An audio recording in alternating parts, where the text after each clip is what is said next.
शं वरुणः शन्नो भवत्वर्यमा शन्न इन्द्रो बृहस्पतिः शन्नो विष्णुरुक्रमः ॐ शान्ति शान्ति शान्तिः।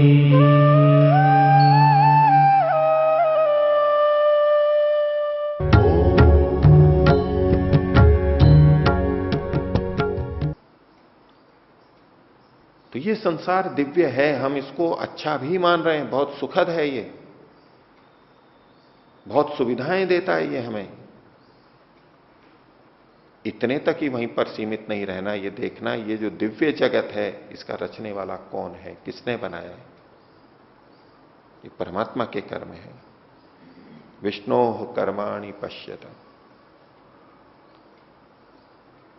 और इसको आगे क्यों देखें हम, तो उसके लिए उत्तर दिया यतो व्रतानि पस्पशे। दो तरह से इसके अर्थ किए जाते हैं। परमात्मा के उन कर्मों को देखें, इस सृष्टि की उत्पत्ति स्थिति और प्रलय को, जिससे कि परमात्मा के जिन कर्मों से हम अपने व्रतों को पालन करने में समर्थ हो पाए। यतो व्रतानि पस्पशे। भिन्न भिन्न व्रत होते हैं। ब्रह्मचारियों का व्रत होता है हम विद्या को प्राप्त करें, शरीर को पुष्ट करें, उन्नति करें। अपनी उन्नति के लिए कुछ व्रत लेता है विद्यार्थी, तपस्या करता है, और उससे जो उसे प्रगति मिलती है, मैं इस व्रत को कैसे पालन कर सका, ये सामर्थ्य कहां से आई। परमात्मा के उन कर्मों को देखो जिनके कारण से मैं अपने व्रतों का पालन कर पाया, कुछ उन्नति कर पाया, अपने साथ में उसको जोड़ा है। गृहस्थी है, अच्छा परिवार बनाया, समाज की सेवा की, राष्ट्र की उन्नति की, अच्छी संतान दी, अभावों को दूर किया, उत्पादन किया वस्तुओं का, भिन्न भिन्न सेवाएं दी। संकल्प था मुझे ऐसा करना है, उससे हमें आजीविका की भी प्राप्ति होती है, लेकिन सेवा भी होती है। ये सब जो मैं कर पाया, एक गृहस्थी भी सोचे, उसने व्रत लिया था, संकल्प लिया था, मैं ये करूंगा समाज के लिए, ये मैं जिस कारण से कर पाया, परमात्मा के उन कर्मों को हम देखें। यही बात वानप्रस्थी और सन्यासी के लिए, समाज सुधारक के लिए है, राजा के लिए है। इन सबके अपने अपने व्रत होते हैं। सज्जन व्यक्ति कुछ व्रत लेके, संकल्प लेके चलता है, मुझे समाज राष्ट्र के लिए ये करना है, और वो अपना समय श्रम आदि सब लगाता है, उसके लिए मेहनत करता है, लोगों का भला करता है। ये जो सारे व्रत लिए थे, मैं ऐसा ऐसा करूंगा और किया, उसके साथ जोड़ करके कहा कि ये सब व्रत जो हम पालन कर पाए हैं, जिसके कारण से कर पाए, परमात्मा के उन कर्मों को देखो, बिना उसके हम नहीं कर पाए। और ये आर्य में एक अलग दृष्टि को उत्पन्न कर देता है, एक अलग भावना को उत्पन्न कर देता है। दूसरा व्यक्ति है जो संसार के साधनों को देख रहा है, उपयोगी हैं और उपयोग ले रहा है, बस उसमें अपनी सामर्थ्य ही पूरी मानता है। ये क्यों और कैसे उपलब्ध हो गए, किसने दे दिए, उस सब के पीछे कुछ नहीं देख रहा है। तो वहीं पर ही अटक करके अपने जीवन को वहीं तक ही चला पाएगा, वो परमात्मा तक नहीं पहुंच सकता, वो उतना कृतज्ञ नहीं हो सकता, वो अपने जीवन को उतना उन्नत नहीं बना सकता, वो संसार के साधनों का सदुपयोग नहीं कर सकता, वो दुरुपयोग लेगा, अति में जाएगा और हानि उठाएगा। अपने व्रतों को हम जिस कारण से पूर्ण कर पाए, ऐसे उस परमात्मा के कर्मों को हम देखें। क्यों देखें? ये संबंध क्यों जोड़ें कि हमारे व्रतों को पूर्ण करने वाला वह परमात्मा है, कि परमात्मा से एक संबंध हमें विकसित करना है। इसकी परिणति क्या होगी, हमारे किस भाव में हम चले जाएंगे। तो अगले अंश में कहा मंत्र के अंत में, इंद्रस्य युज्य सखा, इंद्र का, आत्मा का, हमारा प्रत्येक का, जो हम चेतन आत्मा है उसका, वो सखा है, मित्र है। और युज्य सखा, सबसे उपयुक्त मित्र है, श्रेष्ठतम मित्र है। इंद्रस्य युज्य सखा, ये हमने संबंध बनाया परमात्मा से मित्रता का, वो हमारा मित्र है, मित्र की तरह है। जैसे संसार के मित्र होते हैं वैसा वो भी हमारा मित्र है, लेकिन संसार के मित्रों से भी बढ़कर के है, उपयुक्ततम मित्र है हमारा। ये भाव हमारे मन में पैदा होना है। ये भाव परमात्मा के प्रति हमारी निकटता को लाएगा। आज हम जो हैं, अपने व्रतों से, संकल्पों से जो जो हमने किया है, अध्ययन किया, शारीरिक उन्नति की, परिवार की उन्नति की, समाज सेवा की, जो कुछ भी किया, विभिन्न संकल्पों को लेके हर व्यक्ति ने कुछ ना कुछ किया है, उसमें सफल हुआ है। वो जितने जितने जो सफल हुए उस सब में परमात्मा के कर्म कारण है, परमात्मा की व्यवस्था कारण है। ये देख करके हमें लगे कि परमात्मा मेरा सबसे निकटतम मित्र है, सबसे उपयुक्त मित्र है। महर्षि ने इसका कारण भी लिखा है, जीव इसका वही एक योग्य मित्र है, अन्य कोई नहीं है। अन्य जितने मित्र हैं वो अयोग्यता को भी रखते हैं, हमारी हानि भी करते हैं, जाने और अनजाने। लेकिन वो परमात्मा ऐसा है जो कभी हानि नहीं करता, क्योंकि वो अज्ञान में रहता ही नहीं है, वो ज्ञान में ही रहता है और उसका अपना कोई स्वार्थ नहीं। और वो क्यों हमारा सबसे युज्य मित्र है, तो महर्षि कारण लिखते हैं, क्योंकि ईश्वर जीव का अंतर्यामी है, हमारे अंदर रहता है, हमारे अंदर भी रहता है, हमारी हर बात को जानता है, हमारे लिए क्या श्रेष्ठतम हो सकता है वो ये जानता है।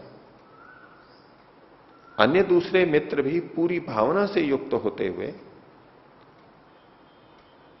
बिल्कुल हमारे सच्चे मित्र होते हुए भी हमारा वो भला नहीं कर सकते, क्योंकि वो अंतर्यामी नहीं है। उन्हें इस बात का पूरा पता नहीं है कि हमारा हित वास्तव में किसमें है। वो अपने ज्ञान के अनुसार, अपने साधन शक्ति के अनुसार हमारा हित करते हैं, हम भी उनका करते हैं और हम परस्पर मित्र रहते हैं। लेकिन वो अंतर्यामी नहीं है। ये परमात्मा अंतर्यामी है, इसलिए वो ही हमारा सबसे उपयुक्त मित्र हो सकता है। इससे परमात्मा से सदा मित्रता रखनी चाहिए। वो तो हमारा युज्य मित्र है ही, हमें परमात्मा से सदा मित्रता रखनी चाहिए, परमात्मा के प्रति मित्रता का भाव रखना चाहिए। मित्र से कभी भय नहीं होता, मित्र के प्रति भाव होता है ये मेरा हित ही करने वाला है। मित्र की सन्निधि में हम निश्चिंत रहते हैं, मित्र की सन्निधि में निर्भयता रहती है, मित्र की सन्निधि में हमेशा ये भाव रहता है कि मेरा सहायक मेरे साथ में है, कुछ भी होगा तो मुझे इससे सहायता मिलेगी, सहायता का आश्वासन रहता है। ऐसा आश्वासन हमारे मन में परमात्मा के प्रति विकसित हो सके। हमें डर इसलिए लगता है क्योंकि हमें सहायक प्रतीत नहीं होता है कोई। चिंता हमें इसलिए लगती है क्योंकि दूसरा सहायक नहीं हमें दिखाई देता। दूसरों के प्रति इतना विश्वास नहीं होता है। जितना जितना सहायक कोई दिखता है, जितना जितना विश्वास होता है, उतनी उतनी निर्भयता और निश्चिंतता, शांति हमारे में रहती है। लेकिन फिर भी भय उत्पन्न होता है। यदि उस अंतर्यामी परमात्मा को हम अपने अंदर स्वीकार कर लें, वो हमारा युज्य मित्र है, तो फिर कहां भय और शोक रहने की स्थिति बनेगी। वो हितकारी तो है ही हमारे साथ में। दुनिया अहित करेगी तो भी परमात्मा का हित तो हमारे साथ में विद्यमान है, वो संभालने वाला है हमारे साथ में। प्रथम पंक्ति का एक दूसरे ढंग से भी अर्थ किया जाता है, विष्णो कर्माणि पश्यत, विष्णु के कर्मों को हम देखें, यतो व्रतानि पस्पशे, जिससे कि हम अपने व्रतों का पालन कर सकें। हम अपने व्रत के पालन में लगे हैं, लेकिन परमात्मा के कर्मों को देख करके हम अपने व्रतों को पालन करने में वैसे दृढ़ हो जाएं जैसे कि परमात्मा दृढ़ है। परमात्मा अपने नियम में अटल है, संसार की उत्पत्ति स्थिति प्रलय नियम पूर्वक वो करता है। उसके उन कर्मों को देख करके हम अपने व्रतों को पालन करने में समर्थ हो जाएं, पूरी तरह समर्थ हो जाएं।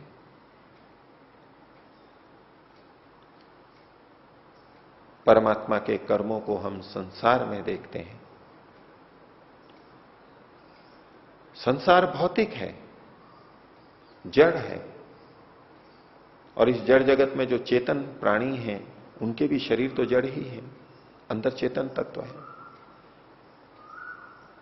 तो सजीव निर्जीव जो भी संसार है, जो भी जगत है, उसको देखें हम।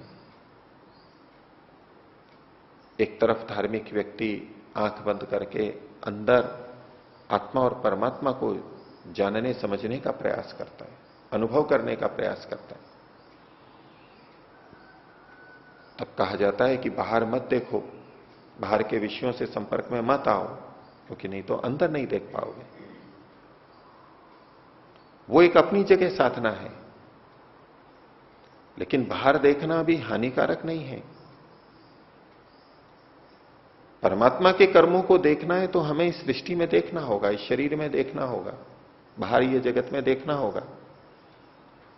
संसार को देखना भी परमात्मा के निकट ले जाने वाला हमारा बन सकता है, बनेगा ही। जो संसार को ध्यान से देखेगा, संसार की रचना को देखेगा, वो परमात्मा के निकट जाएगा ही।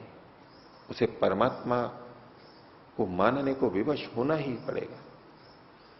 उसका परमात्मा के प्रति विश्वास और दृढ़ होता ही जाएगा।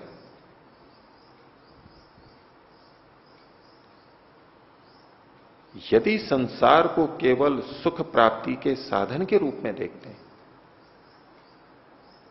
केवल इंद्रिय सुख की दृष्टि से संसार को देखते हैं, परमात्मा को हटा के, तो नहीं बनेगी बात।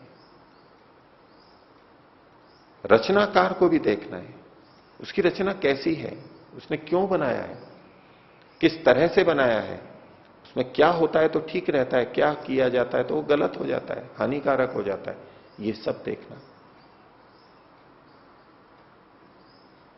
तो यदि हम आधुनिक विज्ञान की दृष्टि से भी संसार को देखने लगे, उन्होंने जो बताया कि ये ऐसे ऐसे बना है, अंदर की बहुत सूक्ष्म बातें उन्होंने बताई हैं, संसार की बहुत दूर दूर की बातें बताई हैं जो हम वैसे इंद्रियों से नहीं जान सकते। उनके द्वारा देखी गई जानी गई बातों को जब हम पढ़ते हैं और उसके अनुरूप फिर देखते हैं संसार को, कि परमात्मा को जोड़ करके, विज्ञान की सूचनाओं को लेकर के और इधर शास्त्रों के ईश्वर कर्तृत्व को साथ में रख के जब हम इसे देखते हैं, तो परमात्मा के प्रति हमारा विश्वास और दृढ़ होता जाता है और स्थिर हो जाता है, पूर्ण अटल हो जाता है। उसको कोई डिगा नहीं सकता। परमात्मा है और उसने इस प्रयोजन से इस सृष्टि को बनाया, ये निश्चय हो जाता है। और जब ये निश्चय हो जाता है तो हमारी दिशा बन जाती है कि हमें फिर करना क्या है, किसके अनुसार करना है, क्या करना है, जीवन का लक्ष्य क्या है, ये भी निश्चित हो जाता है। तो इस संसार को जानना भी अध्यात्म में बहुत सहायक है। इस संसार में परमात्मा के कर्म को देखना है, परमात्मा को साथ में रखते हुए इसको देखना है। इतनी सी दृष्टि बनानी है वेद मंत्र ने कहा विष्णु हो कर्माणि पश्यत है, विष्णु के कर्मों को देखिए। परमात्मा को हम मित्र के भाव में भी देख सकते हैं। ये भी वेद सम्मत है। परमात्मा चाहता है कि हम उसे मित्र के रूप में देखें। अनेक बार परमात्मा के प्रति हमारे बड़े उच्च भाव होते हैं, आदर के भाव होते हैं, इसलिए हम माता पिता गुरुजन राजा इन्हीं रूप में उसको देख पाते हैं। और जब मित्र के रूप में देखने लगते हैं तो मित्रों के साथ हमारा व्यवहार समानता का होता है। हम मित्रों को उस आदर से नहीं देखते। माता पिता को गुरुजनों को आदर से देख लेते हैं, लेकिन मित्र को हम आदर की तरह नहीं देख पाते।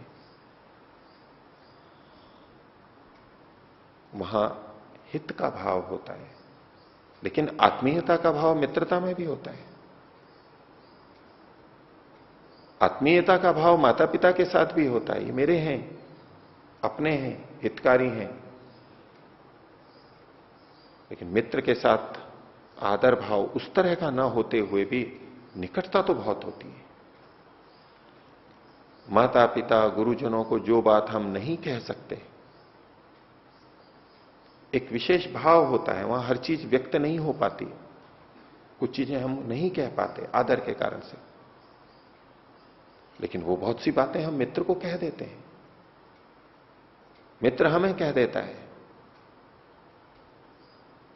बड़ों के साथ रहते हुए, आदर का भाव रहते हुए एक तनाव भी व्यक्ति विकसित कर लेता है, एक भेद भी विकसित करता है,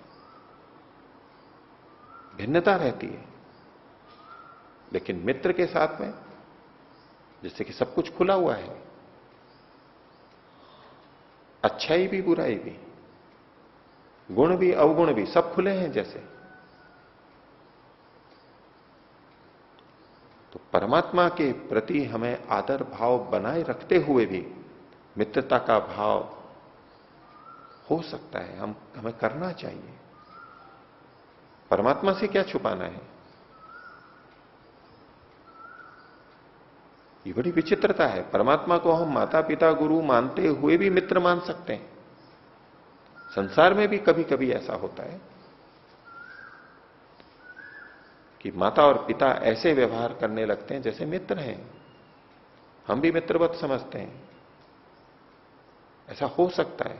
गुरुजनों के साथ भी मित्रता का भाव हो सकता है, कम होता है। लेकिन परमात्मा के साथ ही मित्रता का भाव भी हो सकता है, हमें लेना चाहिए। ये वेद का उपदेश है। उसके लिए हमें परमात्मा के कर्मों को देखना है, उसके मित्र भाव को समझना है। वो हमारी उन्नति में, हमारे व्रतों के पालन करने में बहुत सहयोगी है। निकटतम हमारा मित्र है।